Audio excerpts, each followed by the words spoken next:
फरीदाबाद में विप्रो फाउंडेशन का ऐलान। 11 अगस्त को फरीदाबाद में विप्र सम्मेलन का आयोजन किया जाएगा। वहीं सम्मेलन में सरकार को घेरने की तैयारी चल रही है। विप्रो फाउंडेशन ने सरकार को चेतावनी देते हुए कहा, ब्राह्मण समाज भी राजनीति में 15% की हिस्सेदारी चाहता है।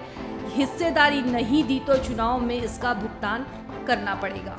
देखो, मुख्य उद्देश्य यही था हमारा कि जो भी हमारा ब्राह्मण संगठन है उसको सभी को एकजुट करना। मेन तो उद्देश्य ये है, क्योंकि हमारे जो ब्राह्मण भाई हैं धीरे धीरे एक दूसरे की टांग खींचते हैं, पिछड़ते जा रहे हैं।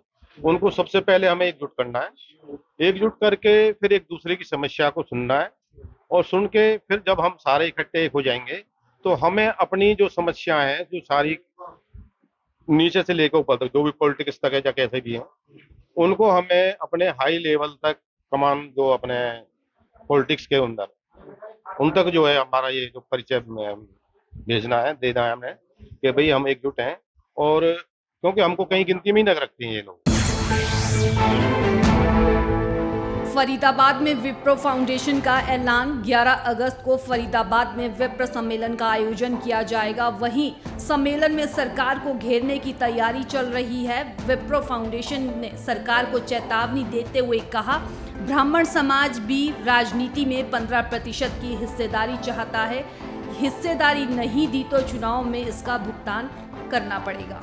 देखो, मुख्य उद्देश्य यही था हमारा कि जो भी हमारा ब्राह्मण संगठन है उसको सभी को एकजुट करना।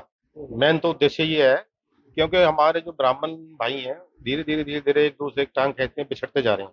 उनको सबसे पहले हमें एकजुट करना है। एकजुट करके फिर एक दूसरे की समस्या को सुनना है, और सुन के फिर जब हम सारे इकट्ठे एक हो जाएंगे तो हमें अपनी जो समस्या है, जो सारी नीचे से लेकर ऊपर तक, जो भी पॉलिटिक्स तक है या कैसे भी है, उनको हमें अपने हाई लेवल तक कमान, जो अपने पॉलिटिक्स के अंदर उन तक जो है हमारा ये जो परिचय भेजना है, देना है हमें कि भाई हम एकजुट हैं।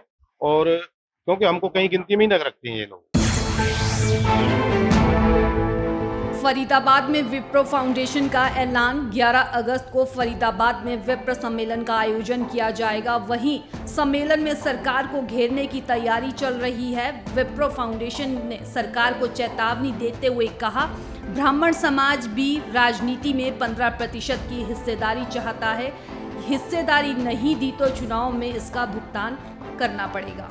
देखो, मुख्य उद्देश्य यही था हमारा कि जो भी हमारा ब्राह्मण संगठन है उसको सभी को एकजुट करना।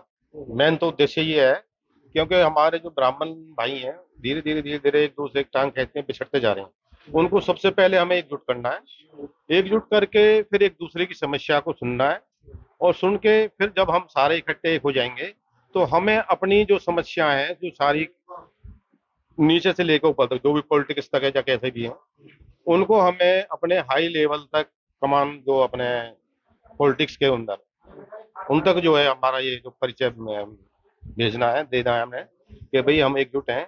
और क्योंकि हमको कहीं गिनती में ही न रखती हैं ये लोग।